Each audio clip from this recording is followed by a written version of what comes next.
Hello കൂട്ടുകാരെ, നമുക്ക് മൈദ കൊണ്ട് ഒരു പലഹാരം ഉണ്ടാക്കിയാലോ? ഇതാ മൈദയൊക്കെ എടുത്തുട്ടോ. ഈ പലഹാരക്ക് സേതകുട്ടിയാണ് പഠിപ്പിച്ചത്, ഞാൻ അങ്ങനെ ഉണ്ടാക്കാറൊന്നുമില്ല. അപ്പോൾ അതാ മൈദയൊക്കെ എടുത്തു, നന്നായി കലക്കുക. നന്നായി ലൂസാക്കി കലക്കണം കേട്ടോ. കുറച്ച് ഉപ്പിടണം.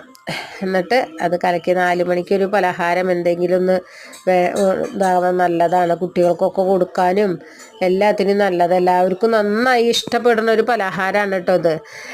എൻ്റെ വീഡിയോ ഇഷ്ടപ്പെട്ടാൽ നിങ്ങൾ ലൈക്ക് ചെയ്യണം, കമൻറ്റ് ചെയ്യണം, സബ്സ്ക്രൈബ് ചെയ്യണം കേട്ടോ. ഇതാ നന്നായി അത് ഈ മൈദ ഉണ്ടല്ലോ, കട്ട കട്ട കട്ട പിടിച്ചിട്ടൊക്കെ എടുക്കുക. അപ്പോൾ അതൊന്ന് നന്നായി ലൂസാക്കിയിട്ട് നന്നായി ഇളക്കിയാൽ തന്നെ ലൂസാവുള്ളൂ. വെള്ളമൊഴിക്കുക, ഇളക്കുക, അങ്ങനെ ലൂസാക്കിയിട്ട് എടുക്കുക.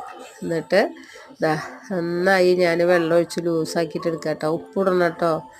എന്നിട്ട് അതാ ലൂസാക്കി എടുത്തു. ഇനി അതാ ദോശച്ചട്ടി അടുപ്പത്ത് കയറ്റി വയ്ക്കാൻ പോവുക. അതിൻ്റെ ദോശച്ചട്ടി അടുപ്പത്ത് കയറ്റി വയ്ക്കാനായിട്ട് മുമ്പ് ഞാൻ നാളികേരം ചിരകി വെച്ചിട്ടുണ്ടായിരുന്നു. നാളികേരമൊക്കെ ചിരകി വെച്ചു. പിന്നെ അതിലേക്ക് കുറച്ച് പഞ്ചസാര ഇടുകയാണ് കേട്ടോ. പഞ്ചസാര ഇട്ടിട്ട് ഇളക്കുകയാണ്. പഞ്ചസാര ഇട്ട് ഇളക്കി വയ്ക്കും. എന്നിട്ട് ദോശ ഉണ്ടാക്കാൻ തുടങ്ങി.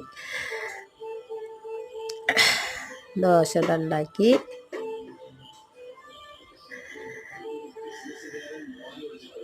ദോശയൊക്കെ ഉണ്ടാക്കി ഇതാ എടുത്തു. ഇനി അതിലേക്ക് നമ്മൾ എന്താ ചെയ്യണമെന്നറിയോ?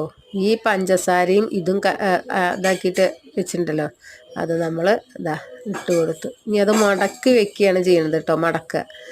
അപ്പോൾ നമ്മൾ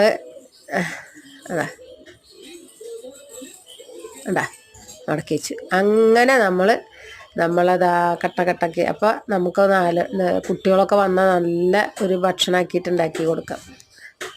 വയറ് നിറയും ചെയ്യും.